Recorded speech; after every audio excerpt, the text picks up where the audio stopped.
శుక్లాంబరధరం విష్ణుం శశివర్ణం చతుర్భుజం ప్రసన్నవదనం ధ్యాయేత్ సర్వవిఘ్నోపశాంతయేత్. గురుర్బ్రహ్మా గురుర్విష్ణుః గురుర్దేవో మహేశ్వరః గురుః సాక్షాత్ పరబ్రహ్మ తస్మై శ్రీ గురవే నమః.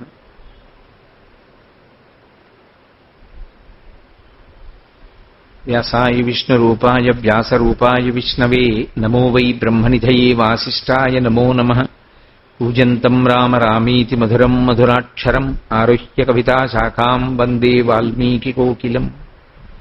శ్రుతిస్మృతిపురాణానాం ఆలయం కరుణాలయం నమామి భగవత్పాదశంకరం లోకశంకరం. వాగర్ధావివ సంపృక్తౌ వాగర్ధప్రతిపత్తయే జగతః పితరౌ వందే పార్వతీపరమేశ్వరౌ.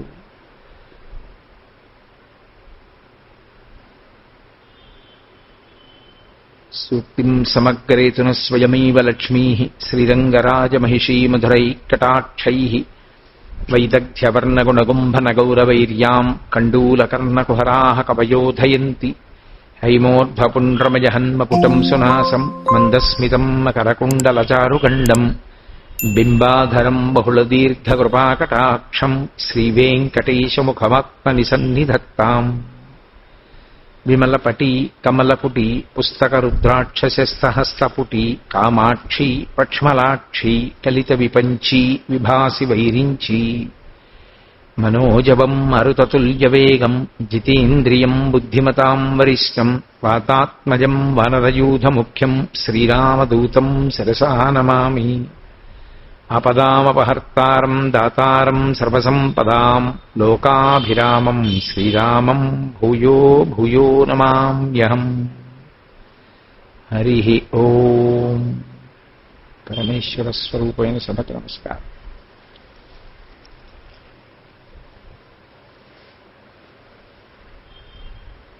కస్మై నమాంసి దేవాః కుర్వంతు దయా ప్రధానయాః అంటారు శంకర భగవత్పాదులు. ఆ ప్రశ్న వేస్తూ ఆయన అన్నారు, కస్మై నమసి దేవాః కుర్వంతు, నమాంసి దేవాః కుర్వంతు. దేవతలు కూడా ఎవరికి నమస్కారం చేస్తూ ఉంటారు అంటే దయా ప్రధానయః, దయను ప్రధానముగా కలిగినటువంటి వాడెవరో ఆయనకు. ఈ ప్రశ్న కొంచెం జాగ్రత్తగా అర్థం చేసుకోవలసి ఉంటుంది. ఎందుచేతనంటే మనందరం కూడా ఎవరికి నమస్కారం చేస్తాం? దేవతలకి నమస్కారం చేస్తాం. దేవతలకి ఎందుకు నమస్కారం చేస్తామంటే దేవతల యొక్క అనుగ్రహము లేకుండా మనం ఈ భూమి మీద సుఖ సంతోషాలతో ఉండడము సాధ్యము కాదు. ఒక్కొక్క దేవత దగ్గర ఒక్కొక్క రకమైనటువంటి ప్రజ్ఞ అధికారము వ్యవస్థీకృతమై ఉంటాయి. వాళ్ళు ఆయా అధికారముల చేత మనకి కావలసినటువంటి సుఖాన్ని సంపత్తిని ఇవ్వగలిగి ఉంటారు. ఆ పైన దేవతలందరినీ నియంత్రించగలిగినటువంటి వాడు పరంబ్రహ్మ. ఆ పరబ్రహ్మ శాసనమునకు ఒడంబడి దేవతలు తమ తమ అధికారములను తాము చెలాయిస్తారు. ఒక ఉదాహరణ చెప్పాలి అంటే అగ్నిదేవుడు. అగ్నిదేవుడు పాచకుడై ఎందుకు ఉండాలి? ఊళ్ళకి ఊళ్ళు కాల్చగలిగినటువంటి అగ్ని రెండు చాలా తక్కువ స్థాయి పనులు చేస్తుంటాడు లోకంలో. ఏవి అంటే పితృదేవతలకి కవ్యము అంటారు, కవ్యమును తీసుకెడతాడు. దేవతలకు హవ్యమును తీసుకెడతాడు. హవ్యం కవ్యం ఈ రెండూ కూడా దేనికి పెట్టుకెడుతూ ఉంటాడు? ఆయన కర్మ అంత ఎందుకు కాలింది అని అడిగారు. అడిగితే ఆయన అలా చెయ్యడానికి కారణం హవ్యం వహతి దేవానాం కవ్యం కవ్యాసినామపి పాకంచ కురుతే వహ్ని శంకరస్యైవ శాసనాత్ అంది లింగపురాణం. అంత గొప్ప అగ్నిహోత్రుడు, ప్రపంచాన్ని తగలబెట్టగలిగినటువంటి వాడు, నిమిషంలో దేన్నైనా దగ్ధం చేయగలిగిన మహాపురుషుడు. ఆయన పితృదేవతలకి కవ్యాన్ని దేవతలకి హవ్యాన్ని ఎందుకు తీసుకెడతాడు అంటే శంకరుని యొక్క శాసనము. నువ్వు గృహస్థు ఇంట్లో పాచకునిగా ఉండి అంటే వంట బ్రాహ్మణునిగా ఉండి వాళ్ళకి కావలసిన పదార్థమును నువ్వు పచనము చెయ్యాలి అన్నాడు. శంకరుని యొక్క శాసనమును అనుసరించి ఆయన ఏం చేస్తుంటాడు అంటే మన ఇళ్లలో లౌకికాగ్నిగా వెలుగుతూ ఉంటాడు. లౌకికాగ్నిగా వెలుగుతూ ఆయన మనకి కావలసినటువంటి వంట అంతా వండి పెడతాడు. లేకపోతే ఆయనకి ఆ అవసరం ఏముంది? ఆ అవసరం లేకపోయినా ఆయన వంట చేసి పెడుతుంటాడు. కాబట్టి పాకంచ కురుతే వహ్ని శంకరస్యైవ శాసనాత్, శంకరుని యొక్క శాసనమును అనుసరించి అగ్నిహోత్రుడు వంట చేస్తున్నాడు. ఇంద్రుడు వర్షాన్ని కురిపిస్తున్నాడు. వర్షము కురిపించగలిగినటువంటి అధికారము ఇంద్రుని యొక్క చేతిలో ఉంది. ఇంద్రుడు ఎందుకు వర్షం కురిపిస్తున్నాడు అంటే భగవంతుని యొక్క శాసనమునకు ఒడంబడి. మనం ఒక యజ్ఞం కానీ యాగం కానీ చేసి దేవతలను ప్రీతి పొందిస్తే ఆ దేవతలు తమకున్నటువంటి అధికారము చేత మనకి మేలు చేస్తారు. మీరు లౌకికంగా అర్థం అవ్వాలంటే నేను మీకు ఒక ఉదాహరణ చెప్తాను. ప్రభుత్వము అని ఒకటి ఉంది.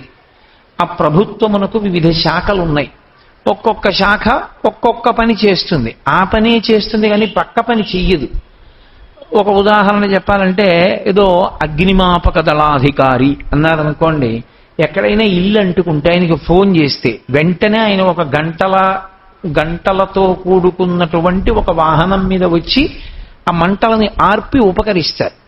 అలా ఒక గ్రంథాలయ అధికారి, మీరు ఆయన దగ్గరికి వెళ్ళి ఆవండి ఇల్లు అంటుకుందంటే ఆయన ఏం చేయలేడు. ఆయన పుస్తకాలు ఇస్తారు, ఇచ్చి మీరు చదువుకోవడానికి ఆయన ఉపకారం చేస్తాడు. ఒక ప్రధానోపాధ్యాయుడు మీ పిల్లలకి చదువు చెప్తాడు.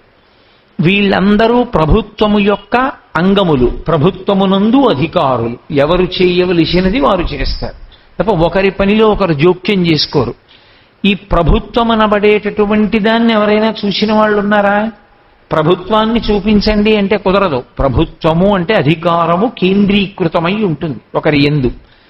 అలా ప్రభుత్వమే పరబ్రహ్మము. ప్రభుత్వమునందు ఉన్న శాఖలే దేవతలు. ఈ దేవతలు హోమకార్యము చేత యజ్ఞకార్యము చేత ప్రీతి పొందుతారు. ప్రీతి పొంది వారు మనకి కావలసిన అభ్యున్నతికి అవసరమైనవి అన్నిటినీ మనకిస్తారు. అందుచేత దేవతలు ఎప్పుడూ వందనీయులు, మనుష్యుల చేత నమస్కరింపబడతారు తప్ప దేవతలే మనుష్యులకి నమస్కరించడం అన్నది లోకంలో సంభవం కాదు. కానీ శంకర భగవత్పాదులు అంటున్నారు, కస్మై నమాంసి దేవాహ కుర్వంతు, అటువంటి దేవతలు కూడా ఎవరికి నమస్కారము చేస్తారు అని అడుగుతున్నారు. అటువంటి దేవతలు కూడా ఎవరికి నమస్కారము చేస్తారంటే దయ ప్రధానముగా కలిగిన వానికి అన్నారు. కేవలము దయగలిగిన వానికి అని ఆయన అనలేదు. దయ ప్రధానముగా కలిగినటువంటి వాడెవరో ఆయనకి నమస్కరిస్తారు. దయ ప్రధానముగా కలిగి ఉండుట అన్న మాటకు అర్థం ఏమిటి? సాధారణంగా మీరు చూడండి, ఆయన మీద నాకు దయ కలిగిందండి, జాలి కలిగిందండి, అందుకని నేను ఏదో ఆయనకు ఉపకారం చేశానండి అంటారు. ఒక వ్యక్తికి తినడానికి కావలసినంత ఉండగా దానిపైన ఎక్కువ ఉంది. ఒక ఆయనకి అసలు తినడానికి లేదు.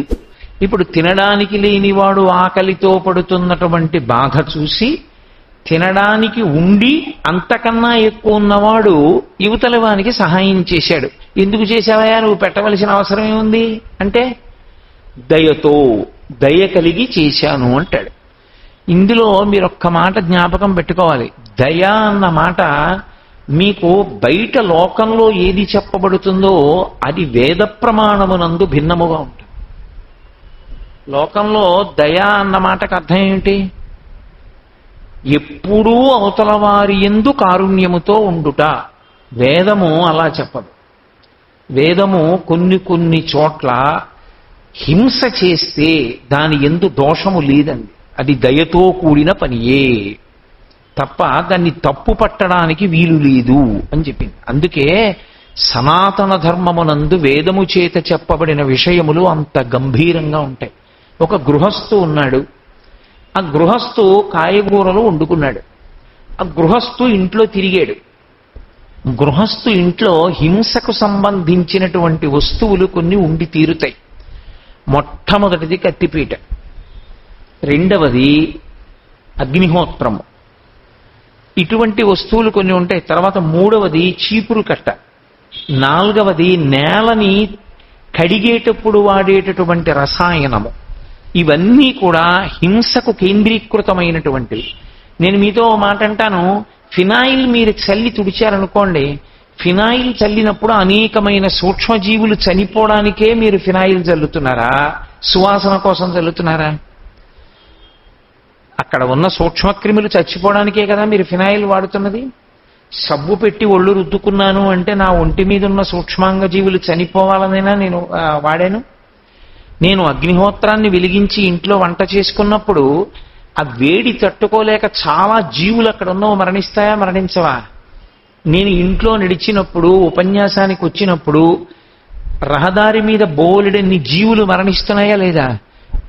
నేనిప్పుడు ఈ యంత్రాన్ని వాడి మాట్లాడినప్పుడు నేను చేసేటటువంటి ఉపన్యాసం బిగ్గరగా వినపడినప్పుడు ధ్వని ప్రకంపనముల చేత చాలా జీవులు మరణిస్తున్నాయా లేదా?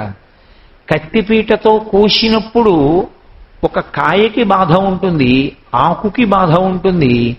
ఇది తోటకూర కోసి తెస్తే ఇంకా నిలబడి ఉంటుంది, అంటే దానికి ప్రాణం ఉంది. దాన్ని కోసినప్పుడు దానికి బాధ ఉంటుంది. అంటే ఒక జంతువుని కోస్తే ఎంత ఉంటుందో అంత ఉండదు అని నిర్ధారణ చేశారు, కానీ ఉంటుంది.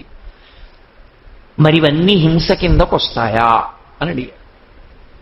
ఇవన్నీ మరి గృహస్థు హింస చేసినట్లేనా? కాదు, ఇవేమీ హింస కిందకి రావు గృహస్థుకి. ఎందుచేత? అసలు ఇవి చెయ్యకుండా గృహస్థుకి జీవనము లేదు. ఏది చెయ్యకపోతే జీవనము లేదో, ఏది చేయకపోతే అసలు తానుండుట కుదరదో దానిని హింస కింద శాస్త్రము పరిగణించదు. ప్రభుత్వము ఒక న్యాయస్థానం ఉరివేసేయమని చెప్పింది ఒకడిని. తలారి ఉరివేశాడు. తలారికి పాపం వస్తుందా? రాదు. న్యాయమూర్తికి పాపం వస్తుందా? రాదు. ఆయన అన్ని విచారణ చేసే ఇక ఈ వ్యక్తి సమాజమునందు శరీరముతో తిరగడానికి వీలు లేదు శాసనం చేశాడు, తీసేశాడు. కాబట్టి ఇప్పుడు ఆయనకేమీ దోషం రాదు. ఆయన హింస చేశాడా అండి అన్న ప్రశ్న ఉండదు. అలాగే గృహస్థుకి ఇవన్నీ చేసినా సరే హింస దోషము పడదు. పక్క దేశం యువతలి దేశం మీదకి ఆక్రమణకు వచ్చింది. యువతల సైనికులు అవతల సైనికుల్ని కాల్చి చంపేశారు. ఇప్పుడు హింసా దోషం వస్తుందా? రాదు. హింసాదోషమును శాస్త్రం ఏ కోణంతో చూస్తుందంటే నీ మనసు యొక్క స్థితిని చూస్తుంది. ప్రతీకారంతో, పగతో, కుట్రతో కావాలని చంపావా, అతను ఉండడం వల్ల లోకానికి ప్రమాదమని, లేదా వాళ్ళు నీ మీదకు వచ్చినప్పుడు తిరుగుబాటు చెయ్యకపోతే ఇక నీకు నీ దేశమే మిగలదని అప్పుడు నువ్వు చంపావా అంటే ఆ పరిస్థితులలో చంపినటువంటి దాన్ని శాస్త్రము హింస కింద పరిగణనలోకి తీసుకోలేదు. అయితే ఒక దేశ సైనికులు అవతల సైనికుల్ని చంపడం వేరు, వ్యక్తిని చంపడానికి మాత్రం వీల్లేదు.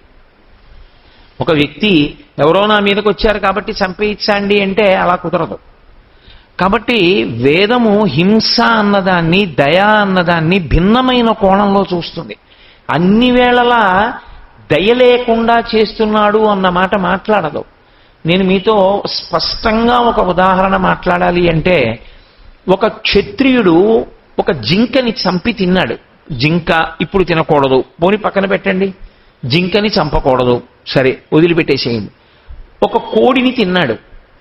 ఇప్పుడు అతనికి హింసా దోషం వస్తుందా? అతను మాంసాహారం ఒక జంతువుని చంపి తిన్నందుకు గాను అతను చాలా పెద్ద పాపం చేస్తున్నాడని ఖాతాలో వేస్తారా? మీరు బాగా అర్థం చేసుకోండి, వేదంలోని దోషము కాదు.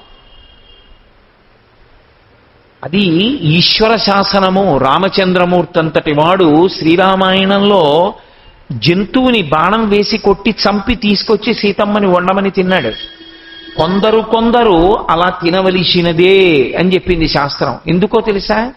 అలా తింటాడు కాబట్టి బలంగా ఉంటాడు, అలా బలంగా ఉంటాడు కాబట్టి బలహీనుణ్ణి రక్షిస్తాడు, బలహీనుణ్ణి రక్షించడానికి యుద్ధ భూమిలో మరణిస్తాడు, అలా మరణించాడు కాబట్టి వీరస్వర్గానికి ఎడతాడు అంది.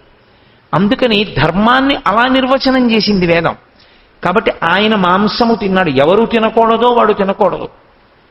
శాస్త్రాన్ని ఉచ్చారణ దోషం లేకుండా పలకవలసినటువంటి వాడు, లోకానికి శాస్త్ర మర్యాద చెప్పవలసిన వాడు, తరించవలసిన మార్గాన్ని బోధించవలసిన వాడు మాంసాహారం తినకూడదు.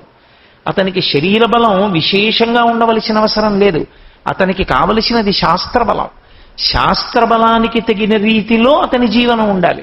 లోకరక్షణ చేయవలసిన వాడి జీవనం శరీర బలంతో ఉండాలి. కాబట్టి అతను అలా తింటే దోషం పట్టదు. అందుకే వ్యక్తికి వ్యక్తికి, ఆశ్రమానికి ఆశ్రమానికి, వర్ణానికి వర్ణానికి, కాలమునందు దేశమునందు ధర్మము మారిపోతుంటుంది.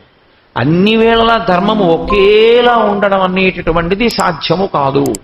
అందుకే తప్పు పట్టవచ్చా, తప్పు పట్టకూడదు. కానీ ఆయనకి ఆపాటి కూడా ఇక ఇష్టం లేదు, సత్వగుణంలోకి వెళ్ళిపోయాడు. నేను తినను అని విడిచిపెట్టేశాడు. అలా జంతువుని కోసి అది బాధపడుతుంటే అప్పుడు నేను తినడం చాలా నాకు ఇబ్బందిగా ఉంది, నేను తిననన్నాడు.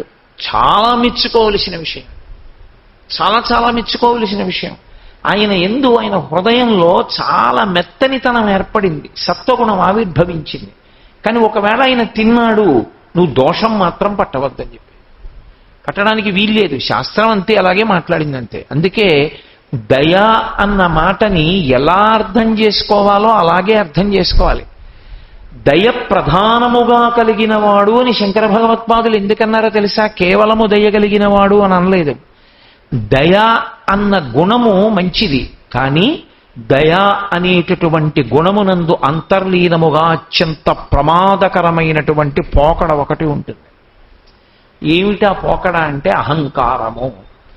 దయ అహంకారము రెండు ఎక్కడ పెనవేసుకుపోయాయో వ్యక్తి పరిశీలనం చేత తెలుసుకోకపోతే దయ అన్న ముసుగు మాటున జారిపోతాడు కిందకి. దయయందు ఏది ఉండాలి అని అడిగారు. ధైర్యము, సంతోషము, అంటే ప్రహృష్టత, ఆనందము, ఇవే ఉండాలి తప్ప దయయందు ప్రతిఫలాపేక్ష, దయయందు కీర్తికాంక్ష, దయయందు గుర్తింపును కోరుట ఉండరాదు. అది దయవదు, అహంకారం.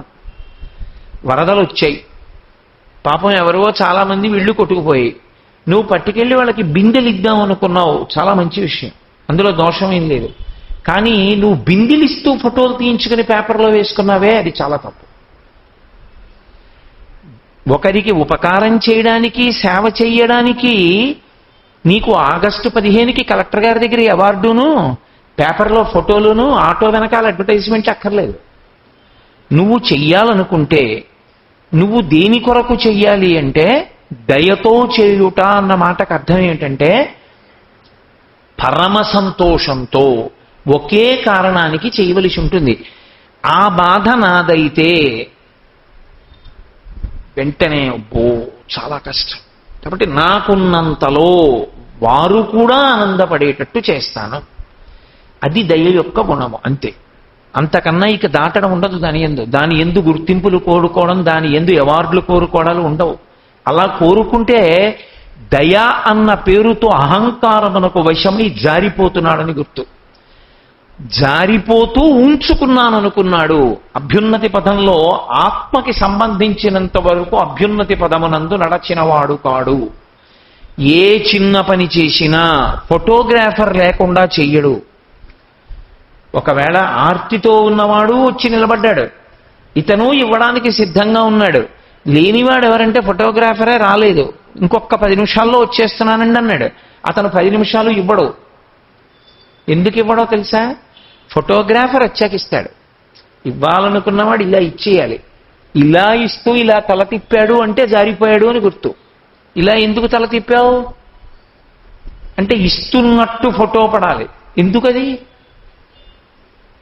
బ్రహ్మప్రీతము కొరకు ఇస్తారు. ఇచ్చినప్పుడు దయయందు ఉండవలసినటువంటి లక్షణము ఒక్కటే. దయయందు కేవలము సంతోషము. అబ్బా చాలు, నేను ఇవాళ ఉపకారం చేశాను, ఆయన పాపం ఇంత అన్నం తిని ఎంత సంతోషించాడో. అన్నీ పోయినవాడు బిందెందుకు ఇస్తారు అంటే నీటి వలన ప్రాణములు నిలబడతాయి. కనీసం మంచినీళ్లు తెచ్చుకుని అక్కడ పెట్టుకుంటే అన్నీ కొట్టుకుపోయినా ఒక్క బిందెడు నీళ్లుంటే కనీసం ఆ నీళ్లు తాగుతాడు. ఎవరో ఇస్తారు నీళ్లు, బిందెంటూ ఉండాలి కదా. ఆ నీళ్లు తెచ్చుకుని బతుకుతాడని బిందె ఇచ్చాడు. పోన్లే పాపం ఆయన కాసిన నీళ్లు తాగి ఉంటాడు, దాహం తీరుంటుంది. ఇంకొకళ్ళు బియ్యం ఇస్తే ఈ నీళ్లతో ఉడికించుకుంటాడు. ఆ నీరు ఆధారం కదూ. ఆ నీరు తెచ్చుకుని దోషిట్లోనూ జేబులోనూ దాచుకోలేడు. అందుకని ఆ నీరు ఉంచుకోవడానికి ఒక బిందెని ఇవ్వగలిగాను నేను. ఎంత అదృష్టం, ఎంత దాహంతో ఉన్నాడు, ఎంత బాధతో ఉన్నాడు. పోన్లే పరమేశ్వరుని అనుగ్రహం చేత నేను ఉపయోగపడగలిగాను. నేను అతనికి పరమ సంతోషంగా నేను అతనికి ఉపకారం చెయ్యగలిగాను. దీని యందు 2 లక్షణములే ప్రకాశిస్తాయి. ఒకటి ధైర్యము. ధైర్యము అంటే ఏదో గబగబా చొక్కా ఇప్పేసి భుజాలు చరుచుకోవడం ధైర్యము అని కాదు నా ఉద్దేశ్యం. ధైర్యము అన్న మాటకు అర్థం ఏమిటో తెలుసా? శాస్త్రము యొక్క ప్రమాణమును విశ్వసించి తనకున్న దానిని వేరొకరికి ఇచ్చివేయుటకు మనసు అంగీకరించుట. ఆయన ఎంత ధైర్యం అండి అలా ఇచ్చేస్తారు అంటారు. ఎంత ధైర్యం అండి అలా ఇచ్చేస్తారంటే, పిరికితనం ఉన్నవాడు దాచుకుంటాడు. రేపటికెలా ఎల్లుండికెలా అన్నీ ఇచ్చేసేయండి అని చెప్పలేదు శాస్త్రం కూడా. అన్నీ ఇచ్చేసేయమని చెప్పలేదు. కానీ ఇవ్వడానికి ధైర్యం ఉండాలి. ఇవ్వడం ఎందుకు? మన దగ్గర ఉంటే మనమేనేటి బోళ్ళంతమంది ఇచ్చేవాళ్ళు ఉన్నారు అంటాడు పైగా తప్పుకోవడానికి కాదు. ఇవ్వడానికి తెగింపు ఉండాలి, ఇవ్వడానికి ధైర్యం ఉండాలి. ఆర్తితో ఉన్న వాళ్ళని చూసి గబాలన నీ పరుసు తీసి ఇవ్వగలిగావు అంటే వాళ్ళ ఆర్తిని నువ్వు అనుభవించావు అని గుర్తు. అది ఎక్కడుందో అక్కడ ఏమవుతుందో తెలుసా? అతనికి వినోదము, అతనికి సంతోషము, వినోదం అన్న మాట వాడడం కూడా కుదరదు. అతనికి ఆనందము, అతనికి సుఖం ఎక్కడుంటుందంటే వేరొకరిని ఆదుకోవడంలో ఉంటుంది. ఇది ఈ జాతి లక్షణం. ఇది ప్రబోధ సంబంధమైనది కాదు. ఒకనాడు చెప్పవలసినది కాదు. సభావేదిక మించి జాతి యందు అంతర్లీనము. అందుకే హోటల్స్ అన్నవి లేవు ఒకప్పుడు. ఎందుకు లేవో తెలుసా? ఏది తాను కట్టుకున్నా వేరొకడి అవసరాన్ని తీర్చడాన్ని కూడా దానిలో కలిపేసుకునేవాడు. ఇల్లు కట్టుకుంటే ఇంటి బయట 2 అరుగులు కట్టేవాడు. ఎందుకని? తనుండడం ప్రధానం కాదు. బాటసారి వెళ్ళిపోతున్నవాడు అవసరమైతే సేద తీరాలి. ఎవరో బాటసారి వెళ్ళిపోతున్నాడు, రాత్రి పడుకోవాలి. నాకు బాగా జ్ఞాపకం, నా చిన్నతనంలో నేను ఉన్నటువంటి వీధిలో ఇళ్ళన్నిటికీ అరుగులు ఉండేవి. అరుగులన్నీ కడిగి ముగ్గులు పెట్టేవారు. నాకు బాగా గుర్తు ఇప్పటికీ. మా అమ్మగారు మా చెల్లెలతోటి మా అక్కయ్యతోటి అరుగు కడిగి ముగ్గేవే అనేవారు. అన్నీ పనిపిల్ల కడిగినా అరుగు కడగనిచ్చేవారు కాదు. అరుగు నువ్వు కడిగి ముగ్గేవే అనేవారు. ఎందుకని అంటే వేసవి కాలంలో అరుగు వేడిగా ఉంటుంది, పగలంతా వేడికి. చల్లటి నీళ్లు పోసి శుభ్రంగా కడిగేసి ముగ్గేస్తే చల్లబడిన అరుగు మీద ఎవరో ఒక బాటసారి అలా వెడుతూ అమ్మయ్యా కాస్త గాలేస్తోందని కాసేపు కూర్చుంటాడు. లేక అరుగు లేనివాడు ఉంటాడు, వాడు వచ్చి అరుగు మీద కూర్చుంటాడు. ఆ అరుగు మీద కూర్చున్నవాడు ఏం చేయాలి? లోకాభిరామాయణం కాదు, అరుగు మీద కూర్చుని భగవంతుడి గురించి మాట్లాడుకుంటారు. మాకు చిన్నప్పుడు ఏదో ఇవి కూడా ఉండే, 3వ క్లాసులోనే ఎప్పుడో, అరుగులన్నిటిలోను ఈ అరుగు మేలు, పండితులు కూర్చుండు మా అరుగు మేలు అని. కాబట్టి అరుగు మీద కూర్చుంటాడే. ఏది చెయ్యండి తనొక్కడే కాదు.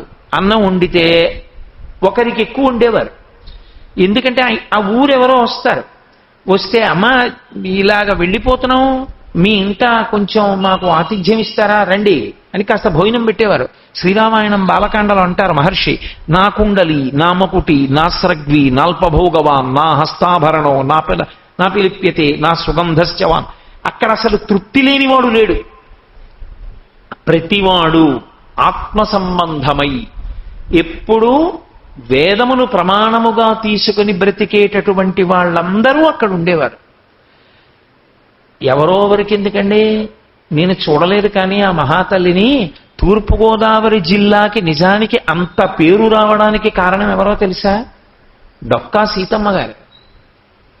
ఆ తల్లి దర్శనం నేను చేసుకోలేకపోయాను కానీ డొక్కా ఇప్పటికీ పెద్దతరం వాళ్ళని నేను ఎప్పుడైనా ఉపన్యాసాలకు వెళ్ళి ఎక్కడైనా మాట్లాడుతున్నప్పుడు వెంటనే ఏమంటారంటే, ఆ కాకినాడలో ఉంటున్నారా బాబు మీరు అంటారు. అవునండి, ఆ డొకా సీతమ్మ గారు మహాతల్లి అక్కడే ఉండేది, అన్నదాన సత్రం అనేవారు. ఆవిడ ఒక్కసారి పుట్టింటికి వెళ్ళాలని బయలుదేరి వెడుతున్నారు గోదావరి నది మీద. వెడుతుంటే అట్నుంచి ఓ తల్లి పిల్లలతో వస్తోంది. ఎండ కూర్చుంది, పిల్లలు ఏడుస్తున్నారమ్మా ఆకలని. బెంగపెట్టుకోకండి రా, ఇదిగో ఇది దాటిపోయామంటే డొక్కా సీతమ్మ గారి సత్రం వచ్చేస్తుంది, మహాతల్లి అన్నం పెడుతుంది ఏందిటే. ఆ ఒక్కరోజే ఆవిడ పుట్టింటికి వెడదాం అనుకుంది. అప్పటికి అందరికీ పెట్టేసి, అయ్యో వీళ్ళు భోజనానికి వస్తున్నారని ఆవిడ వెనక్కి వెళ్ళిపోయి ఆవిడ వచ్చిన వాళ్ళకి మళ్ళీ వండి పెట్టింది. ఒక తల్లి తన జీవిత పర్యంతము ఇంకోళ్ళకి పెట్టడానికే తన జీవితం అంతా కూడా వెచ్చించేసింది. ప్రధానముగా దయ గుణముగా స్వీకరించింది ఆవిడ. ఒకళ్ళకి అన్నం పెట్టడమే ఆవిడకి సంతోషం. దానికి రసీదు పుస్తకాలు, చందాలు ఇవి కూడా ఏమి ఉండేవి కావు. మన ఊరు వచ్చారు, మన ఊరు మించి పెడుతున్నారు, మధ్యాహ్న వేళ అయింది, వాళ్ళు మన ఇంట్లో అతిథులు, ఈ తిథి నాడు ఉంటాడు, రేపు తిథికి ఉండడు, భోజనం చేసి వెళ్ళిపోతాడు. అయ్యా ఈ గదిలో పడుకుంటాం, పడుకోండి అంటే ఆ రోజులలో సంస్కారం కూడా అలా ఉండేది. అలా అని వచ్చి ఇల్లంతా చూసి రాత్రి దొంగతనాలు చేయడం అలా చేసేవారు కాదు. కలిపురుష లక్షణం ఇప్పుడంటే విజృంభించింది. కాబట్టి దయ ప్రధానముగా కలిగి ఉండుట అన్నది ఉపన్యాస వేదికల నుంచి చెప్పవలసిన అవసరమున్నటువంటి ఒక లక్షణముగా ఉన్న సమాజము కాదిది. వేదప్రోక్తమైనటువంటి దయ ప్రతి వ్యక్తి యందు అంతర్లీనముగా ఉండేది. దయ లేనివాడు ఉండేవాడు కాడు. ఎవరు ఆలోచించినా దయతోటే ఆలోచించేవారు. దయా అన్న మాట యందు మీరు ఒక్కటే బాగా జ్ఞాపకం పెట్టుకోవాలి. ఆయనకది సంతోషం. ఆయన దాన్ని దేనికి చేస్తాడంటే, వారు చేసుకోలేకపోతున్నారు, పరమేశ్వరుడు నన్ను వాళ్ళని గట్టెక్కించగలిగిన శక్తినిచ్చాడు, అది చేసి మురిసిపోతాడు. అందుకు చేస్తాడు, ఆ మురిపెం కోసం చేస్తాడు. అసలు యథార్థానికి మీరు కావ్యాల్ని పురాణాలని పరిశీలనం చేస్తే మీకు అర్థమయ్యేది ఏది అంటే, ప్రతిరోజు కొంత సమయాన్ని అలా మీరు ఏదో ఒక సేవా కార్యక్రమానికి వినియోగించి సంతోషాన్ని పొందాలి. దానికి పెద్ద సంస్థలు, ఫోటోలు, అల్లర్లు అక్కర్లేదు. ప్రతి వ్యక్తి సేవ చేసేవాడు. అది అంతర్లీనము. పూర్తధర్మం అని ఒకటి ఉండేది. నా దగ్గర డబ్బుంది, ఓ నుయ్యి తవ్వడం. నా దగ్గర డబ్బుంది, ఓ తటాకం తవ్వడం, అందులోకి వెళ్ళి పశువులు నీళ్లు తాగుతాయి. నా దగ్గర డబ్బుంది, ఓ బీడిలో గడ్డి పెంచడం, పశువులు వచ్చి తింటాయి. నా దగ్గర డబ్బుంది, ఓ దేవాలయం దగ్గర ఉన్న పెద్ద చెట్టు చుట్టూ గట్టు కట్టేవారు, చక్కగా వచ్చి అక్కడ కూర్చొని సంధ్యావందనం చేసుకుని గాయత్రి అనుష్ఠానం చేసుకుంటారు. నా దగ్గర డబ్బుంది, ఓ దేవాలయంలో ఉన్న తటాకానికి మెట్లు కట్టేవారు, జారిపోకుండా అందులోకి వెళ్ళి స్నానం చేసి బయటికి రావడానికి. డబ్బుంది, గోశాల్లో ఓ గరుకురా వేసేవారు, అది గంగడోలు గోక్కుంటుంది, దానివల్ల పితృదేవతలకి కూడా పుణ్యం వస్తుంది. ఓ గరుకురాయి వేసేవారు. అది ఏం చెయ్యాలి అని ఆశయాలు పెట్టుకుని సంస్థలు ఉండడం అన్నది లేదు అసలు. అవతల వారికి ఏం కావాలి, తనది చేయడమే. నేను చెయ్యగలనా, చేసేయడమే. వాళ్ళకి సంతోషం ఏమిటి, ఏదో ఒకటి ఉపకారం చేయడం, ఆ రోజు ఏదో ఒక ఉపకారం చేసి పెట్టడం. అందున ప్రత్యేకించి ఈ వ్యవస్థ ఎక్కువగా ఎక్కడ కేంద్రీకృతం అయ్యేదంటే విద్యార్థుల యందు కేంద్రీకృతం అయ్యేది. ప్రతిరోజు విద్యార్థులకి ఉల్లాసమేమి, సంతోషించేది వాళ్ళు బాగా సంతోషించడం అన్నది అభ్యాసం ఎక్కడ చేయించేవారంటే వేరొకరికి ఉపకారం చేయించడంలో. అది దానికి ఏదో పెద్ద ఇదిగో ఈ ఉపకారాలు చేస్తాం అండం కాదు. నువ్వు అలా వెళ్ళి నిలబడు, నీకు ఆ దృష్టి ఉంటే నువ్వు ఉపకారం ఏది చెయ్యొచ్చో ఆ ఉపకారాన్ని పొందడానికి అర్హులైన వారు అనేక మంది ఉంటారు. నీకు చదువచ్చు, ఓ గంట సేపు రోజు పేద విద్యార్థులకి కూర్చోపెట్టి నీకు ఏదొచ్చో అది నేర్పు. నువ్వు ఏం చదువుకున్నావో పురాణాల్లో, కావ్యాల్లో, ఆ విషయాలు రోజు ఒక గంట మాట్లాడు. నువ్వు బాగుపడ్డం కాదు, ఇంకోళ్ళను కూడా బాగుపడ్డానికి నువ్వేం చేయగలవో అది చేస్తూ ఉండడం అంతే. నీ దగ్గర ఏముంది దాన్ని సమాజపరం చేయడం అంతే. అప్పటికి వారి అవసరము నీ దగ్గరున్న సామాగ్రి వెచ్చించి సంతోషాన్ని పొందడం అంతే. అంతకుమించి ఇంకా దాని ఎందేం ఉండదు, దాని ఎందు ఏ ప్రతిఫలాపేక్ష ఉండదు. అది ప్రధానమైన దయాగుణము అంటారు. అటువంటి దయాగుణం ఉన్నవాడెవరో వాడికి దేవతలు నమస్కారం చేస్తారు. అంటే మీరు బాగా జ్ఞాపకం పెట్టుకోవాలి ఒక విషయాన్ని. ఆయన నా మనసు సంతోషంగా ఉండడానికి సినిమా కెడతాను, నా మనసు సంతోషంగా ఉండడానికి నృత్య ప్రదర్శన కెడతాను, నా మనసు సంతోషంగా ఉండడానికి నేను ఏదో పాటలు వింటాను కాదు. ఆయన మనసు సంతోషంగా ఎప్పుడు ఉంటుందో తెలుసా, ఆయన ఏదో ఉపకారం చెయ్యాలి కాబట్టి వెతుక్కునేవాడు. ఆయన ఏం చేస్తే బాగుంటుందని చూసేవాడు. చూసి ఫలానా చోట ఇప్పుడు ఈ ఉపకారం చేస్తే చాలా బాగుంటుంది కాబట్టి నేను ఆ ఉపకారం చేస్తాను. గోకులంలో ఉపన్యాసాలు జరుగుతున్నాయి, 6:30కే రావక్కర్లేదు. నీకు ఖాళీ ఉంటే 6 గంటలకు వచ్చి పరదాలు వేయచ్చు. నీకు ఖాళీ ఉంటే 6 గంటలకు వచ్చి కుర్చీలన్నీ వరుస క్రమంలో వేయడంలో నువ్వు సహాయపడచ్చు. నీకు ఖాళీ ఉంటే చక్కగా వచ్చి దేవాలయాన్నంతటినీ తుడిచేయచ్చు. అయా ఇవాళ మీరు ప్రదక్షిణంగా ఎటువైపు నుంచి ఎడతారు అని అడిగి పల్లకి అంతా తుడిచేసేయచ్చు. ప్రతి విషయం నీకు ఎవరో పిలిచి ఏదో చెయ్యక్కర్లేదు. ప్రతి విషయానికి మెళ్ళో బ్యాగ్ చేసుకోక్కర్లేదు. నువ్వు ఒక పని చెయ్యాలి అని నీకు ఆర్తి ఉంటే ఆ పని చేయడానికి నీకు ఎప్పుడూ అవకాశం ఉంటుంది. ఈ ప్రాంగణంలో ఎక్కడో తులసి మొక్క వేయడానికి నీకేమీ అభ్యంతరం అక్కర్లేదు. లేదా తులసి మొక్కలు ఎక్కువ ఉన్న చోటుకి వెళ్ళి దళాలు తెచ్చి ఈశ్వరుడికి ఇవ్వడానికి అభ్యంతరం ఉండక్కర్లేదు. నేను ఈ మధ్య ఒక ప్రదేశానికి వెళ్ళాను. పేరు ఎందుకు చెప్పాలి, పేర్లు చెప్తే బాగుండవు. నేను ఆశ్చర్యపోయాను. అక్కడ దేవాలయాలు ఉన్నాయి, ఓ 3-4 దేవాలయాలు. 3-4 దేవాలయాలలోనూ ఈశ్వరమూర్తులు ఉన్నారు. ఉంటే రోజూ దండ తీసుకొచ్చి ఈశ్వరుడికి వెయ్యాలి పూలదండ. రోజు ఈశ్వరుడికి పూలదండ వెయ్యాలి అంటే దండ ఒక్కొక్కటి 120 రూపాయలు. చూసినా దేవాలయ ప్రాంగణంలో ఉన్న మూర్తులందరికీ వేయడానికి ఓ 1000 రూపాయలు అవుతుంది. కాబట్టి అధమపక్షం దండలు అంటే ఏదో బంతి పూల దండలు, లేకపోతే ఏదో సన్నగా ఎండిపోయిన ఇంత జాజి దండ కొనడం, దాన్ని సాగదీసి దారం ఎక్కువ వేసి మెడలో వేయడం, లేకపోతే ఓ 2 రూపాయలు తులసిమాల అదే వేయడం. పరమేశ్వరుడు దాన్ని కూడా కాదనలేదు భక్తితో.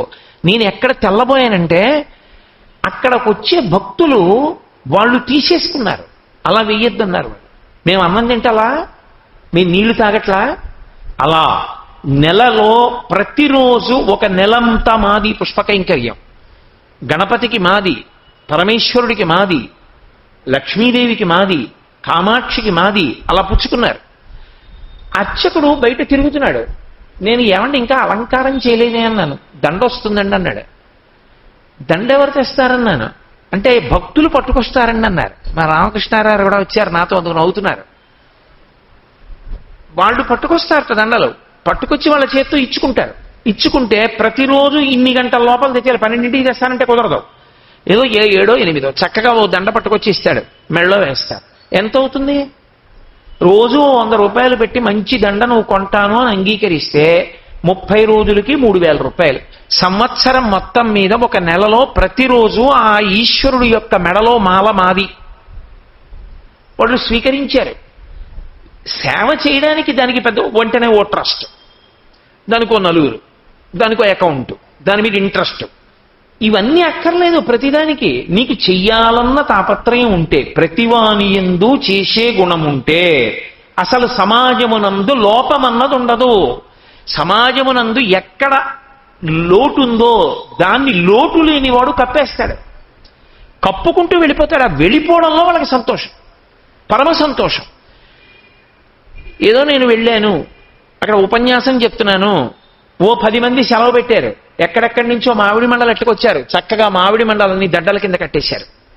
వాళ్లే వచ్చి చెప్పేశారు, ఏమండి మేము రేపు మామిడి మండలన్నీ మేము కట్టేస్తాం తోరణాల కింద. అంతేగాని దానికి కార్యకర్తలు మళ్ళీ వాళ్లే చెయ్యాలి. పక్క వాళ్ళు ఎవరైనా అడిగితే వాళ్ళని రానివ్వరు, మేమే చేస్తాం. ఎన్ని రాజకీయాలు ప్రతి చోట. అసహ్యం వేస్తుంది. ఏదైనా మొదలెట్టామంటే ఇంకోటి చేస్తానంటే ప్రాణం పోయినా ఇవ్వరు. మేమే చెయ్యాలి, ఇంకోడిని రానివ్వం. ఇంకెందుకు నీకు దేవాలయం? అందుకు ఆ స్వార్థానికి ఆ దేవాలయాలు ఉన్నది. దేవాలయ వ్యవస్థ ఉన్నది 10 మందిని ఉద్ధరించడానికి. వాడికి ఏమొచ్చో నువ్వు చేయించాలి. నువ్వే చేస్తాను కొంతమందితోనే చేయిస్తానంటే దేవాలయం ఎందుకు? ఒక్కనాటికి పనికిరాదు అటువంటి స్థితి. దేవాలయంలో సేవ చేసుకుంటానన్న అందరితో చేయించవలసిందే. అప్పుడే ఆ దేవాలయం వృద్ధిలోకి వస్తుంది. పరవశించిపోయాను నేను ఆ దేవాలయ వ్యవస్థ చూసి. అది దయాగుణము అన్న మాటకు అర్థం. దయా, అవతల వారికి ఎక్కడ ఏ లోపం ఉన్నది అది చేసేస్తాడంతే. ఆయనకి సినిమా అక్కర్లేదు, పరమ సంతోషం. అబ్బా వాళ్ళ ఈ మంచి పని చేయించాడా ఆ ఈశ్వరుడు, అంతే పరమ సంతోషంగా వెళ్ళిపోతాడు. నువ్వు చెయ్యాలని అనుకోవాలి తప్ప నీ సంతోషానికి నేను ఇది చెయ్యలేనన్నది ఒకటి చెప్పు. నీకు వెతుక్కోవడం రాలేదంటే, నీకు ఆ హృదయం లేదు.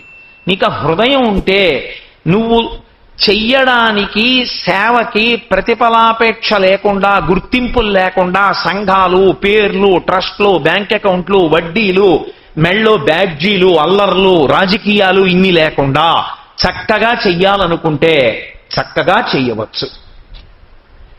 అది ప్రధానమైన దయాగుణము. ఇది మీకు ఎక్కడ కనపడుతుందో తెలుసా? ఈశ్వరుడు మనకి నేర్పడం కోసమని పరదేవతా స్వరూపమునందు బాగా మిక్కుటముగా కనపడుతుంది అమ్మవారిలో. 2 కృష్ణ భగవానుడు. 3 మహానుభావుడు స్వామి హనుమ. ఎప్పుడైనా సరే సమాజ సేవ చేద్దామనుకున్న వాళ్ళు వీళ్ళ ముగ్గురి చేసేటటువంటి పనులను పరిశీలించాలి. పరదేవత యొక్క దయాగుణాన్ని మీరు ఎప్పుడైనా చూడండి. ఆవిడ దయాగుణమునందు ఎన్నడూ కూడా ఒక గుర్తింపును కోరుకోవడం అన్నది ఉండనే ఉండదు. ఆర్తి కలిగిన వారిని ఆదుకోవడమే. నేను మీకు ఇప్పుడు చాలా ఉదాహరణలు చూపించలేను, కానీ ఒక్క ఉదాహరణ చూపించే ప్రయత్నం చేస్తాను. ఒకానొకప్పుడు దుర్గమాసురుడను ఒక రాక్షసుడు బయలుదేరాడు. ఒక్కొక్కడు ఒక్కొక్క విచిత్రమైన వరాలు కోరుతాడు. చతుర్ముఖ బ్రహ్మగారి దగ్గరికి వెళ్ళి వరం అడిగాడు. బ్రాహ్మణులందరూ ఏ వేద మంత్రాలు చదువుకున్నారో అవన్నీ వాళ్ళు మరిచిపోవాలి, నాకు వచ్చేయాలి. తథాస్తు అన్నాడే. కాబట్టి ఏ బ్రాహ్మణుడికి వేదమంత్రం రాదు, అన్నీ ఈయనకొకడికే వచ్చు. ఈయన ఏం చేశాడంటే అన్నీ ఈయనకే వచ్చు, ఇంకోడికి రావు, కాబట్టి యజ్ఞం చేసేవాడు బయట లేడు, ఈయన చేయడు. అది రాక్షసత్వం అంటే. ఇప్పుడు యజ్ఞం చేయకపోతే దేవతలకు హవిస్సు ఉండదు. దేవతలకు హవిస్సు లేదు కాబట్టి వాళ్ళు వర్షం కురిపించారు. వాళ్ళు వర్షం కురిపించకపోతే భూమి బీటలు వారిపోయింది. బీటలు వారిపోతే తాగడానికి నీళ్లు లేవు, తినడానికి తిండి లేదు. పశువులు చచ్చిపోతున్నాయి, మనుషులు చచ్చిపోతున్నారు. ఈయన పొంగిపోతున్నాడు. చూసావా ఎలా చేశాను వీళ్ళందరినీ? అది రాక్షసత్వం. వాళ్ళందరూ ఏడుస్తున్నారు, ఈయన సంతోషిస్తున్నాడు. ఇప్పుడు వీళ్ళందరికీ ఒక్క మంత్రం రాదు, వీళ్ళు యజ్ఞం చేయలేరు, అన్నీ పోయాయి. కానీ ఏమిటొచ్చు? ఏడవడానికి అమ్మా అని ఏడిచారు వాళ్ళు. నీకు కనీసం భగవంతుణ్ణి పట్టుకుని ఏడవడం వచ్చినా చాలు. కాబట్టి పరమేశ్వర అని అమ్మా నువ్వే కాపాడాలమ్మా అని ఏడిచారు. ఇప్పుడు అమ్మవారు ఏ రూపంతో వచ్చిందో తెలుసా? శాకంభరి అంటారు దేవీ భాగవతంలో. ఆవిడ కాయలు పళ్ళు ఇవన్నీ చేతులని శాకంభరి అలంకారం చేశారంటారు. కాయగూరలతో ఆకుకూరలతో అలంకారం చేస్తారు, పళ్ళతో. చేత్తో ఇవన్నీ పట్టుకుని వచ్చేసింది గబగబా. అనంతమైన హస్తములతో ఇవన్నీ పట్టుకొచ్చేసి ఆర్తితో దగ్గరికి వస్తున్న పిల్లలందరికీ పెట్టేసింది. అలా పెట్టేస్తే వాళ్ళందరూ తినేశారు. తిన్నవాడికి వెక్కిళ్ళు వస్తాయి కదా, దాహం వేస్తుంది. ఆవిడ దయార్ద్రత అంటారంటే కన్ను దయతో తడిసింది. ఆవిడికి దయతో ఇలా చూసింది. నల్లని మబ్బులు వచ్చి కురిసేసాయి. ఆవిడ కళ్ళల్లోంచి వచ్చాయి మబ్బులు, వచ్చి కురిసాయి. ఆవిడ దయని చూపిస్తే యజ్ఞం ఎందుకు? అక్కర్లేకుండా కురిసేసాయి. కురిసేసింది, అందరికీ భోజనం దొరికింది, అందరికీ అన్నం దొరికింది, ఆఖరికి నోరు లేని పశువులకు గ్రాసం దొరికింది. ఆ తర్వాత దుర్గమాసురుణ్ణి ఆవిడ సంహరించింది వేరు విషయం అనుకోండి. శాకంభరి లోకమునకు అన్నీ పెట్టినప్పుడు ఏ ప్రతిఫలాపేక్ష కోరి చేసింది ఆవిడ? ఆవిడ ఏ ప్రతిఫలాపేక్ష లేదు, వాళ్ళకి లేదు, నేను ఇవ్వగలను, ఇచ్చేసింది అంతే. అసలు దయా అన్న మాటకి చిట్ట చివరి హద్దెవరో తెలుసా లోకంలో? శంకరాచార్యుల వారే. అందుకే ఆయన గురించి చెప్తే శృతి స్మృతి పురాణానాం ఆలయం కరుణాలయం. కరుణ అంటే దయా. ఎంత హద్దులేని దయ అంటే వారిది. శ్రీశైలంలో ఆయన కూర్చుని ఉండగా ఒక కాపాలికుడు వచ్చి, ఒక చక్రవర్తి శిరస్సు అన్నా కావాలి, ఒక మహాజ్ఞాని యొక్క శిరస్సు అన్నా కావాలి, చక్రవర్తి శిరస్సు నాకు దొరకదు, కాబట్టి మీ తల ఇవ్వండి అన్నాడు. ఆయన అన్నారు, నా శిష్యులందరూ చూస్తుండగా నా తల తరిగితే వాళ్ళు ఒప్పుకోరు, కాబట్టి నేను ఒక్కడిని ధ్యానంలో ఉండగా రేపు పొద్దున్న వచ్చి పట్టుకుపోవాలి. తన తల కూడా ఇచ్చేశారు. ఆ కాపాలికుడు వచ్చి కత్తి ఎత్తి తల నరకబోతున్నాడు. పద్మపాదాచార్యుల వారికి అనుమానం వచ్చింది. పాతాళ గంగలో స్నానం చేస్తున్నారు ఆయన. గురువు గారికి ఏదో ఆపదొస్తోంది అనుకుంటున్నారు. గురువుని రక్షించుకోవాలి శిష్యుడు. కాబట్టి వెంటనే ఆయన నృసింహ మంత్రం చేశారు. నరసింహస్వామి వెళ్ళి ఆ కాపాలికుడి మీద పడి కాపాలికుడిని సంహారం చేసి శంకర భగవత్పాదుల్ని రక్షించారు. అందుకే ఇప్పటికీ శ్రీశైల మల్లికార్జున క్షేత్రానికి క్షేత్రపాలకుడు ఎవరో తెలుసా? నృసింహస్వామి. మీరు దేవాలయం లోపలికి వెళ్ళేటప్పుడు వృద్ధ మల్లికార్జునుడికి ఎదురుగుండా మీరు అలా తిరిగి వస్తున్నప్పుడు అక్కడ ఉంటారు నృసింహస్వామి. ఆయనే క్షేత్రపాలకుడు శ్రీశైల క్షేత్రానికి. అంత గొప్ప స్పర్శ శివకేశవ అభేదంగా శ్రీశైలంలో. కాబట్టి ఒకానొక నాడు శంకర భగవత్పాదులు అవధి లేనటువంటి కారుణ్యం. ఆయనకంత కారుణ్యం లేకపోతే ఈ ప్రశ్నోత్తర రత్నమాలిక చెప్పడం ఎందుకైనా? చెప్పకపోతే ఆయనకు వచ్చిన లోటే ఉంది. అయ్యో, ఇది నేను ప్రశ్న జవాబు నేనే వేసుకుని నేనే జవాబు చెప్పకపోతే రేపు పొద్దున్న పిల్లలు ఏమైపోతారో అందుకు ఆయన ప్రశ్నోత్తర రత్నమాలిక చెప్పారు. ప్రశ్నోత్తర రత్నమాలిక ఆవిష్కారమునందు శంకర భగవత్పాదుల యొక్క కారుణ్యము అంతులేని కారుణ్యము.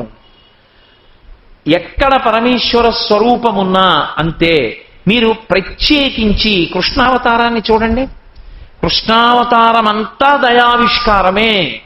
అందుకే ఈ ఉరుములు ఈ మెరుపులు ఈ యశనుల ఘోషములను ఈ జలధారల్ నీయాన మున్నెరుంగము కుయ్యాళింపగదయ్య గుణరత్న నిధి అన్నారు గోపాల బాలురు గోపకాంతలు. ఈ వర్షమేమిటి?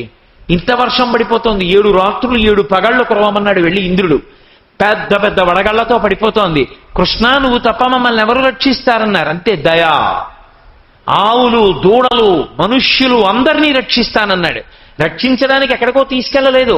బాలుండాడుచునాథపత్రమని సంభావించి పోగొత్తి కింగీలం దాల్చిన లీలలే నగబుతో కృష్ణుండు తానం మహాశైలం మన్వలకేల దాల్చి విపుల ఛత్రమ్ముగా పట్టె తద్భీలాభ్రచ్యుత దుశ్శిలాచకిత గోపీ గోపగోపంతికి.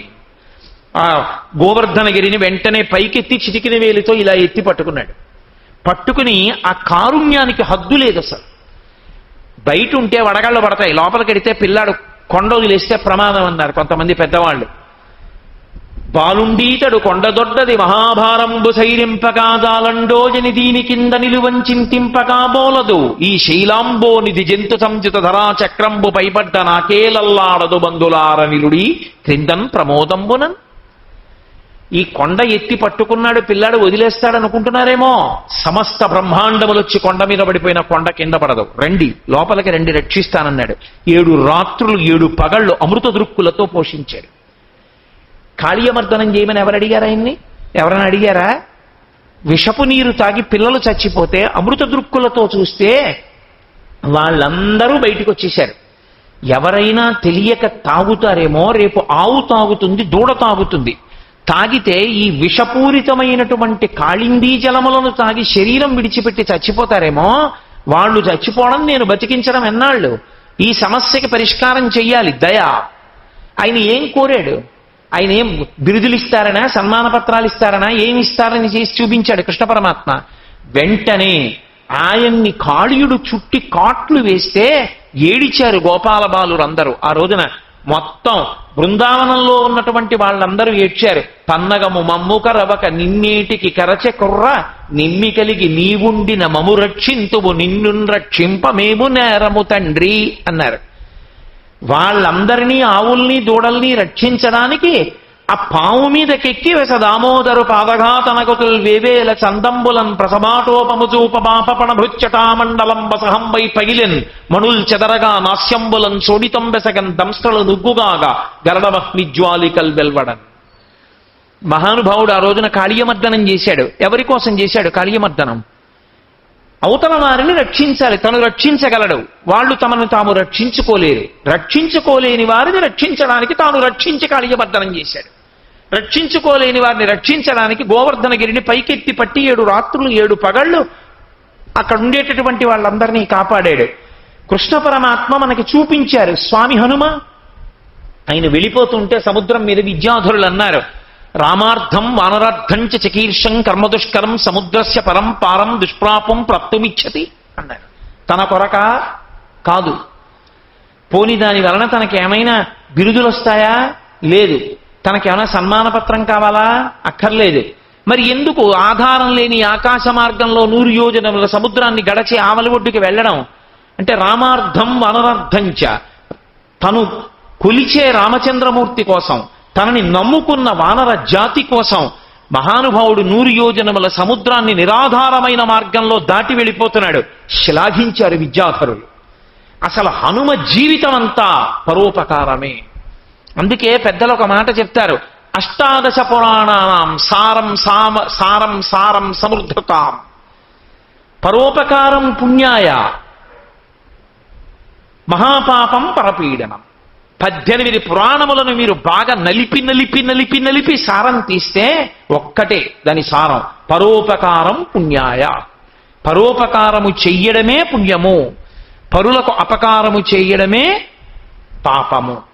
కాబట్టి మహానుభావుడైనటువంటి హనుమ తన జీవితంలో చేసినటువంటి అద్భుతములకు ఇప్పటికీ చిరంజీవి. ఎంతమందిని ఆయన రక్షించారు? ఒకరినా ఇద్దరినా? అసలు శ్రీరామాయణంలో వానర జాతి అంతా రామచంద్రమూర్తితో వెళ్లి రావణాసురుడి మీద యుద్ధంలో గెలుపు సంపాదించారంటే కేవలము హనుమయే కారణం. ఏమడిగారు ఆయన? గంధమాదన పర్వతం మీద ఓ గుహలో కూర్చుని ఎప్పుడు రామనామం చేసుకుంటూ అలా ఉంటారు. ఒకానొక నాడు కొన్ని లక్షల మంది వానరులు రామలక్ష్మణులతో కలిపి పడిపోయారు బ్రహ్మాస్త్ర బంధనంలో. అందరికీ ప్రాణములు ఒగ్గడింపబడుతున్నాయి. ఒక్క విభీషణుడు లేచున్నాడు. ఇంద్రజిత్ ధాటి తెలుసు కనుక బ్రహ్మాస్త్ర బంధనము జరగదు కనుక హనుమ ఉన్నారు. కాగడా పట్టుకుని వెతుకుతున్నారు. వెళ్ళి జాంబవంతుడు పెద్దవాడు పడిపోయి ఉన్నాడు. అసలు ఉన్నాడా వెళ్ళిపోయాడా అనుమానం వచ్చి తాతా అని పిలిచారు. ఆయన కళ్ళు విప్పన్నాడు, గుర్తుపట్టలేకపోతున్నాను. ఎవరో? హనుమ కుశలమా అన్నాడు. విభీషణుడు అన్నాడు, తాత నీకు బాణపు దెబ్బలు బాగా తగిలాయి. రాముడు కుశలమా లక్ష్మణుడు కుశలమా అని కదా అడగాలి, హనుమ కుశలమా అని ఎందుకు అడుగుతున్నావు అన్నాడు. అంటే అప్పుడు మహానుభావుడు జాంబవంతుడు అన్నాడు, నేను తెలియక అనలేదు ఈ మాట. తస్మిన్ జీవతి వీరేతు హతమప్య హతం బలం హనుమజ్జుజ్జిత ప్రాణే జీవంతోపి వయం హతాహ. అందరూ చచ్చిపోయిన హనుమ ఒక్కరుంటే బతికేస్తారు. హనుమ ఒక్కరు లేకపోతే ఎంతమంది బతికున్నా బతికుంటారని నమ్మకం లేదన్నాడు. ఇంకొకడైతే గర్వపడిపోతాడు. ఇంకొకడైతే వెంటనే నా అంతవాణ్ణి నేనంటాడు. ఆయనేం ఆయన అనుకోలేదు. ఆయనేం గోడలకి కరపత్రాలు అంటించుకోలేదు. ఆటోలు వెనకాల బోర్డులు పెట్టుకోలేదు. అవార్డులు పుచ్చుకోలేదు. వంగి కాళ్ళు పట్టుకుని తాత హనుమ కుశలం అడుగుచున్నాడు అన్నాడు. అని వెంటనే ఉత్తర దిక్కుకు వెళ్ళి ఆ విశల్యకరణి, సంధానకరణి, సావర్ణకరణి, ఆ సంజీవని ఉన్నటువంటి 4 ఔషధాలతో ఉన్నటువంటి పర్వతాన్ని తీసుకొచ్చి అందరూ బతికిన తర్వాత మళ్ళీ తీసుకెళ్లి ఆ పర్వతాన్ని అక్కడ పెట్టేశారు. ఇన్ని చేసిన హనుమ చిట్ట చివర రామచంద్రమూర్తి దగ్గరికి వెడితే రామచంద్ర ప్రభు అన్నారు, మదంగే జీర్ణతాం యాతు యత్తయోపకృతం కపేహి నరః ప్రత్యుపకారాణం ఆపత్సాయ అతిపత్రతాం అన్నారు. నాయనా, నీవు చేసిన ఉపకారమునకు నేను ప్రత్యుపకారము చెయ్యలేను.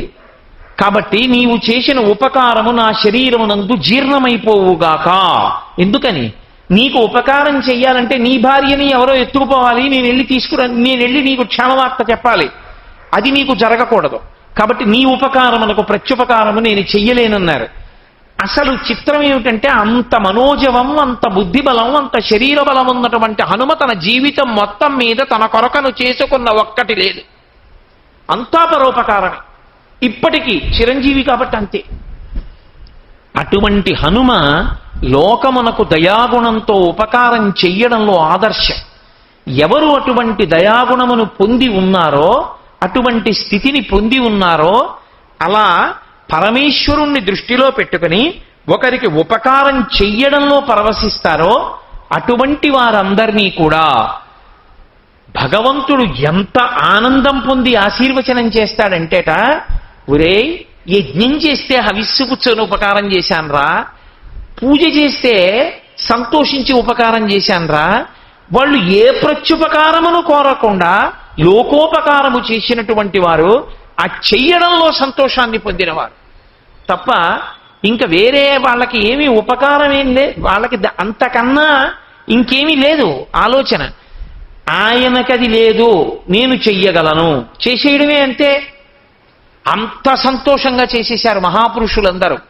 కాబట్టి అటువంటి వారిని చూసి ఏదో ఉన్నతగతులు ఇవ్వడం కాదుట, దేవతలందరూ నమస్కారం చేస్తారట. మహానుభావుడు రాయినికి నమస్కారం చేయండి అని. అది శంకర భగవత్పాదుల యొక్క ప్రతిపాదన. మిగిలిన ఈ ప్రశ్నకి జవాబు చెప్పారు. ఒక్క ఈ ప్రశ్న దగ్గరికి వచ్చేటప్పటికి మాత్రం శంకరులు అన్నారు, దేవతల చేత కూడా నమస్కరింపబడేవాడెవడు ఈ లోకమునందు? దయాప్రధాన, దయను ప్రధానమైనటువంటి గుణముగా కలిగి ఉన్నవాడు.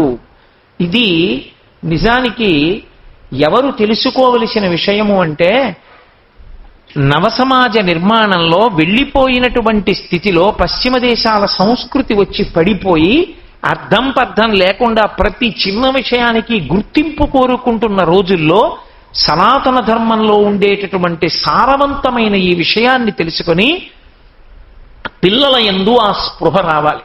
పిల్లల యందు ఆ స్పృహ వస్తే అసలు వాళ్ళు చెయ్యవలసిందేమిటో వాళ్ళకి అర్థమవుతుంది. నీకంత బాగా తెలియకపోవచ్చు, నాకు బాగా తెలుసు. నాతో ఎందరో చెప్తుంటారు, అయ్యా ఇప్పుడు మేము ప్రవచనానికి రాలేకపోతున్నాం, ఎందుకో తెలుసా?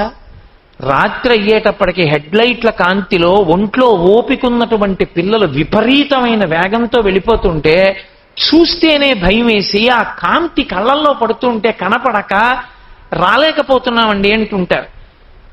పిల్లలు నేర్చుకోవలసినటువంటి కనీస గుణం, ఒకరికి ఉపకారం మాట దేవుడెరుగు, ఒకరికి ఉన్నటువంటి కష్టాన్ని తీర్చడం మాట దేవుడెరుగు.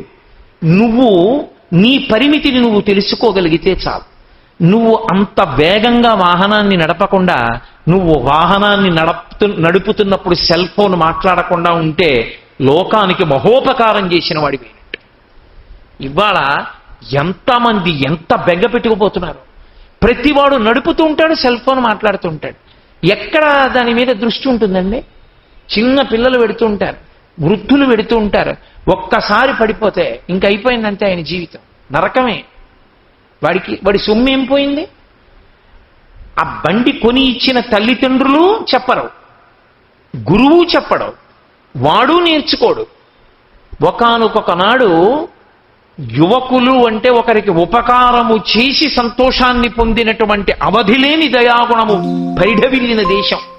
అటువంటి దేశంలో ఏదైనా ఒక చిన్న ఉపకారం చెయ్యాలంటే ఓ సంస్థ, ఆ సంస్థకో బ్యానర్, దానికో మీటింగు, దానికో బ్యాంక్ అకౌంట్, దానికో వడ్డీ. నేనేం చెయ్యగలను చేయడానికి సంస్థ ఎందుకు అన్నవాడే లేడు. ఆ స్థితి నుంచి మళ్ళీ తిరిగి గట్టెక్కగలిగిన రోజు ఎప్పుడు వస్తుందంటే శంకర భగవత్పాదుల యొక్క ప్రశ్నోత్తర రత్నమాలిక మన సప్తధాతువుల యందు జీర్ణమైన నాడు మళ్ళీ పూర్వ వైభవం వచ్చి చక్కగా సంతోషంగా ఈ దేశంలో సనాతన ధర్మము యొక్క సంస్కృతి పరిఢవిల్లినప్పుడు ఆ రోజున ప్రపంచవ్యాప్తంగా మళ్ళీ ఈ దేశ వైభవం ఏమిటో కీర్తింపబడుతుంది. కాబట్టి శంకరుల యొక్క ఆర్తిని, వారు ప్రతిపాదన చేసినటువంటి అమృతతుల్యమైన విషయాన్ని మనం గ్రహించి పాటించగలిగినటువంటి శక్తిని శంకరుడే అనుగ్రహించాలని ప్రార్థన చేస్తూ, నేను ఇవాళ ఇంతకన్నా ఎక్కువ మాట్లాడకూడదు, ఎందుకంటే వెనక లక్ష్మీనారాయణ అర్చనని మనం సంకల్పం చేసుకున్నాం. కాబట్టి నేను నా ఉపన్యాసాన్ని ఇక్కడతో పూర్తి చేస్తాను. పూర్తి చేసి వెంటనే మనం తోటకాష్టకం చేద్దాం. తోటకాష్టకం చేసినప్పుడు మీరు నిలబడతారు. నిలబడిన వారు దయచేసి అలాగే నిలబడి ఉండండి. ఎందుకంటే గౌరవ సూచన అని ఒకటి ఉంది లోకంలో. గౌరవం ఏమి అంటే పెద్దలు వస్తున్నప్పుడు, ఈశ్వరుడు వస్తున్నప్పుడు లేచి నిలబడడం. నేను మీతో ఒక మాట మనవి చేస్తాను. ఏది చెయ్యకూడదో అది చెయ్యకుండా ఉండడమే అత్యంత పవిత్రమైన విషయం. లోకంలో మర్యాద అని ఒక మాట ఉంది కదూ, ఆ మాట పాటించడమే గొప్పది అన్నిటికన్నా. మన తండ్రి గారే మన డబ్బుతోటే హాస్పిటల్లో జాయిన్ చేశాం, మనమే ప్రార్థన చేసి స్పెషలిస్ట్ని తీసుకొచ్చాం. మన నాన్నగారికే మనం కట్టిన డబ్బులతోటే ఆపరేషన్ చేస్తున్నారు. మనం లోపలికి వస్తామంటే పంపిస్తారా? పంపరు. నువ్వు నమ్మాలి. ఆ డాక్టరు తన ప్రాణాలని ఒడ్డి నీ తండ్రిని కాపాడతాడు. ఎట్టి పరిస్థితులలో ఎక్కడైనా నిర్లక్ష్యం ఉంటుందేమో కానీ ఏ పేషెంట్ 10 కేసులు సక్సెస్ అయ్యే 11ది ఎలా అయితే ఏమిట్లేని ఏ డాక్టరు చేయరు. ఏ పేషెంట్ని చూసినా బతకాలనే డాక్టర్ చేస్తాడు. ఆ విశ్వాసంతో నువ్వు బయట కూర్చుంటున్నావో కూర్చోట్లేదా? ఈశ్వరుడి పల్లకి వెడుతున్నప్పుడు కూడా ఒక మర్యాద ఉంటుంది. ఏమిటా పల్లకి అంటే ఆయన వెడుతున్నప్పుడు నమస్కరించు. అది దాటి ఏదో పల్లకీని ముట్టుకోవడం, మూర్తిని ముట్టుకోవడం, ఇలాంటి పనులు చేయడం, మధ్యలో వెళ్ళి గబాలన కొమ్ము అందుకునే ప్రయత్నం చేయడం చేస్తే వచ్చే ఇబ్బంది ఏమిటంటే ఇవన్నీ మాడవీధుల్లాగా ఏదో ఒకలా చదును చేసి ఉండవు. ఓ చోట ఎత్తుంటుంది, ఓ చోట పల్లం ఉంటుంది. ఓడు పొడుగువాడు పట్టుకుంటాడు, ఓడు పొట్టివాడు పట్టుకుంటాడు. దానికి తోడు ఒకడు వచ్చి తోసి, ఒకడు ఇలా చెయ్యేసి, ఒకడు ముట్టుకుని చేయడంలో ఏమవుతుందంటే భ్రంశమై ఎవరో ఒకడికి కాలు జారిందనుకోండి, పల్లకి అంతా ఇబ్బందిలో పెడుతుంది. కాబట్టి ఏది చెయ్యకూడదో అది చెయ్యకూడదు. ఈశ్వరుడు అందరి యందు ఉన్నాడు, ఆయన చూస్తూనే ఉంటాడు ఆ గౌరవాన్ని. మనం చక్కగా లేచి నిలబడి నమస్కారం చేస్తే చాలు. నేను మీతో ఒక యథార్థం చెప్తున్నాను. ఇవాళ నేను పల్లకి పట్టుకుంటాను అంటే కాదని ఎవ్వరు అనరు, పట్టుకోమనే చెప్తారు. అయ్యో పట్టుకోండి, తప్పకుండా పట్టుకోండి అంటారు. కానీ నీకేది నేను చెప్పానో అది నేను పాటిస్తాను. నేను పల్లకి వెనకాతలు వస్తాను తప్ప పల్లకి నేను కూడా పట్టుకోను. మనందరం కూడా చక్కగా అలాగే పాటిద్దాం. అందరం లేచి నిలబడి ఉందాం. తోటకాష్టకం తర్వాత నమస్కారం చేస్తూ త్రోవ ఇద్దాం. అందరం గోవిందనామం చెప్తుండగా, ఇక్కడ మైక్లో ఎవరైనా గోవిందనామం చెప్పించండి. గోవిందనామం చెప్పిస్తుండగా మనందరం గోవిందనామం చెప్తుండగా స్వామి బయలుదేరి చక్క వేదిక మీదకి వస్తారు. ఒక ఉత్సవాన్ని, ఒక కార్యక్రమాన్ని చేసుకునేటప్పుడు ఒక దేవాలయంలో తత్సంబంధమైనటువంటి సంస్కృతి వ్యవస్థీకరింపబడితే కార్యక్రమాలు చేయడంలో ఎంతో సౌలభ్యం ఏర్పడుతుంది. కాబట్టి చక్కగా ఇవాళ మనం అలా చేద్దాం. మీరెవ్వరూ అలా అడ్డుపడకుండా చక్కగా గోవిందనామం చెప్తూ భక్తితో లేచి నిలబడతారని నాకు పరిపూర్ణమైన విశ్వాసం ఉంది. కాబట్టి ఇప్పుడు తోటకాష్టకం మొదలు పెడదాం. అందరూ దయచేసి లేచి నిలబడండి. మంగళాశాసనపరై మదాచార్య పురోగమై సర్వైశ్చ పూర్వైరాచార్యై సత్కృతాయాస్తు మంగళం. మంగళం కోసలేంద్రాయ మహనీయ గుణాత్మనే చక్రవర్తి తనూజాయ సర్వభౌమాయ మంగళం. ఉమాకాంతాయ కాంతాయ కామితార్థప్రదాయినే శ్రీగిరీశాయ దేవాయ మలినాథాయ మంగళం. కరచరణకృతం వా కర్మవాక్కాయజం వా శ్రవణనైనజం వా మానసం వాపరాధం విహితం వా సర్వమేత్తక్షమస్వ శివ శివ కరుణాబ్ధే శ్రీ మహాదేవ శంభో. సర్వం శ్రీ ఉమామహేశ్వర పరబ్రహ్మార్పణమస్తు. స్వస్తి.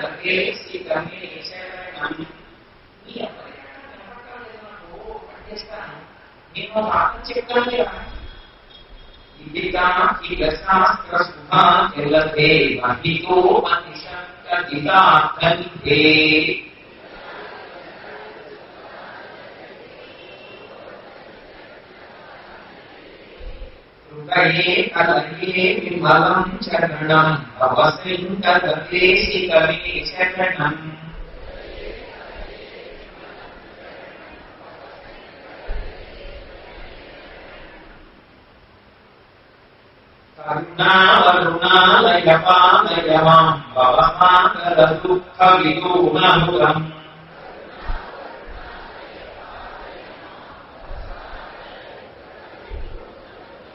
రచయామి గతస్య నతత్వవిదం భవశంకరదేశి రమే శరణం.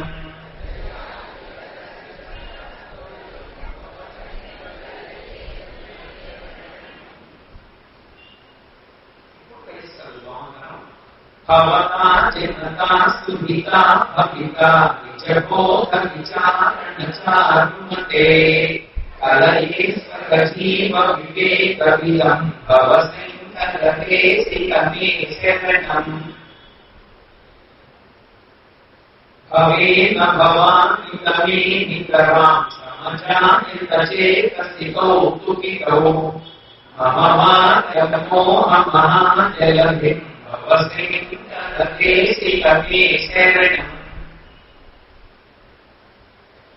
సుకృతే వికుటే బహుధా భవతో కవితా సమగ్రస్య నలాలసతా అతిదీనమిమం ప్రతిపాదయమాం భవశంకరదేశి రమే శరణం. జగదీమవతుం కలితా కృపయో విచరంతి మహామనసశ్చలగా హరిమాంసు వివాత్ర విభాసి పురో భవశంకరదేశి రమే శరణం. గురుపుంగవపుంగవకేతనతే సమతామయుతాం నయికోపి సుఖీ శరణాగతవత్సలతత్వమిదే భవశంకరదేశి రమే శరణం. విదితాన్మయా విశదైకకలా న చ కించన కాంచనమస్తి గురో కృపమేవ విధేహి కృపాం సహజాం భవశంకరదేశి రమే శరణం. అభయహస్త గోవింద మత్స్యావతార గోవింద శంఖచక్రధర గోవింద శాంగగదాధర గోవింద విరాజ తీర్థ గోవింద విరోధి మర్ధన గోవింద గోవింద హరి గోవింద గోకుల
श्रवणाय महाराजाय नमः।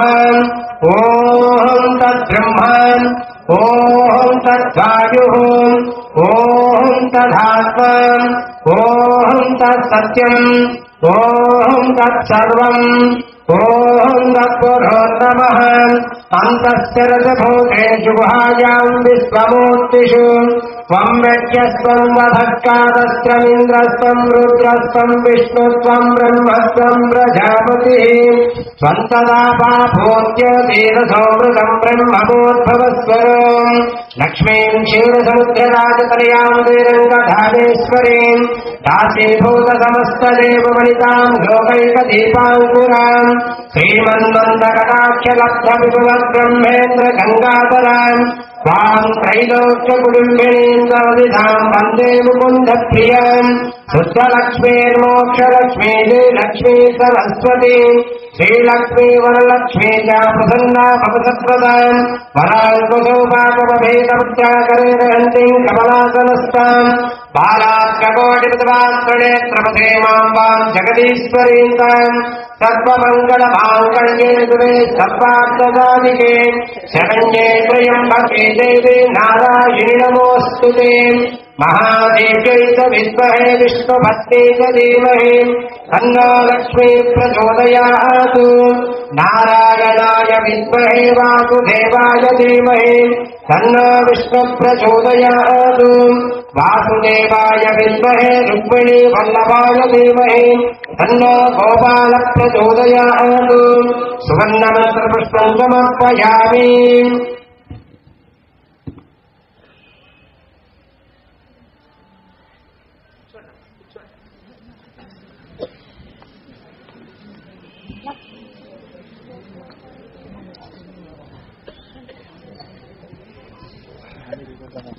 ప్రసన్నో వరదో భవతు సుస్వార్పణమస్తు. మాకు చాలా సంతోషం. మీ అందరూ అత్యంత భక్తి ప్రపత్తులతో కూర్చొని చక్కగా ఈ కార్యక్రమం అంతా విజయవంతం అవడానికి తోడ్పడ్డారు. భగవదనుగ్రహం పొందడం అంటే భగవదనుగ్రహమే. చక్కగా అందున సంవత్సరంలో వచ్చేటటువంటి అత్యంత విశేషమైన తిథి. ఇవాళ ఏది చేశామో, ఇవాళ ఏది తీసుకున్నామో, ఇవాళ చేసిన పుణ్యకార్యం అక్షయమై మన వెంట నిలబడుతుంది. అందుకే ఉపన్యాసం కూడా ఆఫ్ చేసి లక్ష్మీనారాయణ అర్చన చూసి ఆ నామం చెప్పి ఆ ప్రసాదం తీసుకుంటే మంచిది అని ఆలోచన చేయడం జరిగింది. ఇంత చేసిన తర్వాత ప్రసాద స్వీకారము అని ఒక మాట మీరు సత్యనారాయణ స్వామి వారి వ్రత కథలో వినుంటారు. ప్రసాద తిరస్కారము అంటే ఈశ్వరానుగ్రహ తిరస్కారము. ఇంత చేస్తే ఈశ్వరుడు ఏం చేస్తాడు? ప్రసాదం ఇస్తాడు. ప్రసాదము అంటే అది మీరు తిన్నప్పుడు సప్తధాతువుల్లో 6వ వంతు మనసు అవుతుంది అని శాస్త్రం. అది 6వ వంతు మనసుగా మారి సమస్యలన్నిటికీ పరిష్కారం చేస్తుంది. రాబోయే ప్రమాదాలకి అటువైపుకి వెళ్లకుండా ఇంకొక వైపుకి వెళ్లి ప్రమాదం తప్పుకునేటట్టుగా ఆలోచన అదే ఇస్తుంది.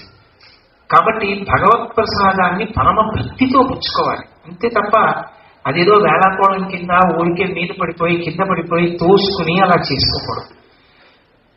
రాబో కాలంలో ఈ గోకులంలో ఇప్పటిదాకా కాకినాడ పట్టణంలోనే ఎప్పుడు జరగనంత గొప్ప అద్భుతమైన కార్యక్రమం ఒకటి చేస్తాం.